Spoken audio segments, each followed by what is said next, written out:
समय कितनी तेजी से आगे बढ़ रहा है ना, पता ही नहीं चलता कब बीत जाता है। देखते ही देखते मैंने अपनी उम्र का एक पड़ाव पार कर लिया। 35 साल हो गए। ऐसा लगता है मानो जैसे कल की ही बात थी। लेकिन ये तो समय है, कभी किसी के लिए रुकने वाला नहीं, हमेशा चलता रहता है। आज जो बातें मैं आप लोगों के साथ शेयर करूंगी, शायद आप सब भी उन बातों को अपने आप से रिलेट कर पाओ। जो भी बातें मैं आप लोगों के साथ यहाँ पर शेयर कर रही हूँ, इसका ये बिल्कुल भी मतलब नहीं है कि मुझे आप लोगों से ज्यादा नॉलेज है। ऐसा बिल्कुल भी नहीं है।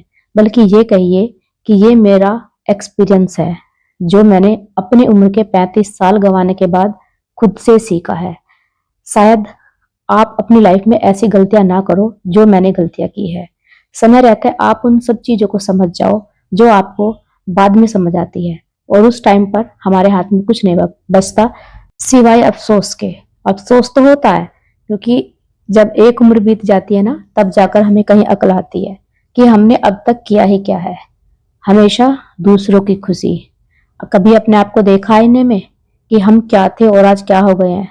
एक बार अपने आप से ये सवाल जरूर करना, तब आपको समझ में आएगा कि हाँ, आप क्या थे, क्या बनना चाहते थे या क्या करना चाहते थे, और आज क्या बनकर रह गए हैं। और इन सब के पीछे का एक सबसे बड़ा कारण है अपने लिए, खुद के लिए ना जीना, हमेशा दूसरों के बारे में सोचना।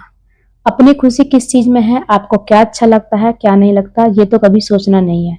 बस दूसरे खुश होने चाहिए, दूसरों को सेटिस्फाइड करना है। दूसरे आपकी वजह से नाराज ना हो जाए, कहीं उन्हें बुरा ना लग जाए, या आप अपने लिए कुछ करो तो उनको लगे कि ये तो सिर्फ अपने लिए जीती है, दूसरों के लिए नहीं। ये सबसे बड़ा कारण होता है जो हमें हमारी लाइफ में कुछ भी करने से रोकता है। ये कहिए कि हमारी झिझक, हमारा शर्मीलापन, जो कि हम नहीं कह पाते। और एक बात तो तय है, चाहे आप किसी के लिए कितना भी कुछ कर लो, आप कभी किसी को सेटिस्फाइड कर ही नहीं सकते। क्योंकि आप जिसके लिए जितना करते हो, सामने वाले की एक्सपेक्टेशन आपसे उतनी ही ज्यादा बढ़ जाती है। वो सोचता है कि ये तो काम है और ज्यादा करे। क्योंकि हमारी फैमिली में जितने भी मेंबर्स होते हैं, उन हर एक मेंबर्स को हम खुश नहीं कर पाएंगे। हर किसी की चॉइसेस अलग है, हर किसी के एक्सपेक्टेशन अलग है। हर कोई आपसे कुछ ना कुछ अलग अलग डिमांड करेगा, और हम उनकी खुशी के लिए उनकी इच्छाओं को पूरे करने में लगे रहते हैं। जबकि सच्चाई यह है कि चाहे आप कितना भी कर लो, कहीं ना कहीं उनकी नजरों में कुछ ना कुछ कमी रह ही जाती है, और उस कमी की वजह से हम कभी उनकी नजरों में अच्छा नहीं बन पाते। कल भी बुरे थे, आज भी बुरे हैं। तो इसलिए मैं ये नहीं कह रही कि आप फैमिली मेंबर्स का ध्यान मत रखिए, रखिए, लेकिन उतना रखिए एक दायरे में रहकर। ठीक है, आपने जो काम करना था वो किया अपनी लिमिट के अनुसार। बाकी आपको अपने ऊपर बर्डन नहीं डालना है, आपको अपने माइंड पर बर्डन नहीं डालना है कि अगर मैंने ऐसा नहीं किया तो उसको बुरा लग जाएगा, अगर मैंने ऐसा नहीं किया तो उसको बुरा लग जाएगा। भाई, आप भी एक इंसान है, आप कब तक किसी को खुश करोगे? आपको भी रेस्ट की जरूरत है। हमारी सबसे बड़ी प्रॉब्लम क्या होती है कि जब हम शादी करके घर में आते हैं तो सारा काम हमें ही करना है, हमें रेस्ट की तो जैसे जरूरत ही नहीं है। अपने ऊपर ही सारा बर्डन ले लेते हैं पूरे काम का, बस हमें ही करना है, और कहीं दूसरे इंसान को बुरा ना लग जाए।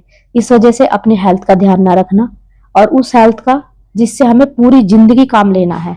अगर हेल्थ है तो सब कुछ है, हेल्थ नहीं है तो कुछ नहीं है। यहाँ तक कि अगर हमें छोटी मोटी कोई परेशानी होती है, फीवर हो गया, सर में पेन हो गया, हेडेक वगैरह कुछ भी हो गया, कमर पेन कर रही है, तो भी हम काम करते हैं। क्यों भाई, हमें क्यों करे काम? और भी तो मेंबर्स है, वो भी तो कर सकते हैं।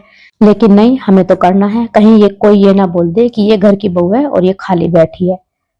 अब चीजें समझ में आती है। इतना कुछ करने के बाद भी अपने हेल्थ का ध्यान ना रखना, अपनी बीमारी का ध्यान ना रखना, फिर भी काम करना, और अब बाद में कौन क्या कहता है? कोई कुछ भी नहीं कहता।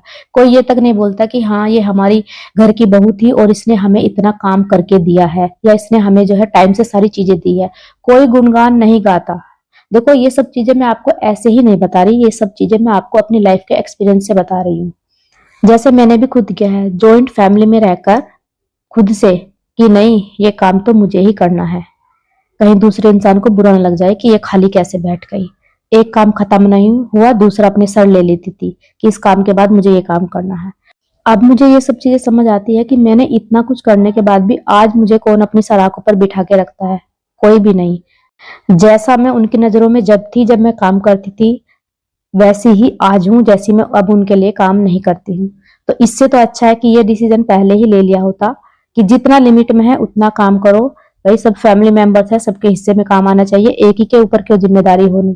और इन सब जिम्मेदारियों के बीच हम इतना दबकर रह जाते हैं कि अपने ऊपर ध्यान नहीं देते, अपने करियर के ऊपर ध्यान नहीं देते कि हाँ हम भी अपनी लाइफ में कुछ कर सकते हैं, हमें कुछ करना चाहिए, इंडिपेंडेंट होना चाहिए। चाहे फैमिली बैकग्राउंड कितना ही अच्छा हो, चाहे हस्बैंड कितना भी कमाता हो, चाहे हस्बैंड के पास कितना भी पैसा हो, लेकिन अपनी कमाई अपनी होती है।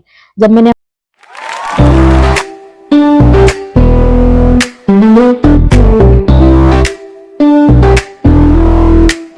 दिल की बातें दिल से हर फ्राइडे रात, ठंडी हवा का झोंका पवन के साथ, आवाज में मिठास जवान दस बात, सुनो ये कहानी जो है खास रात।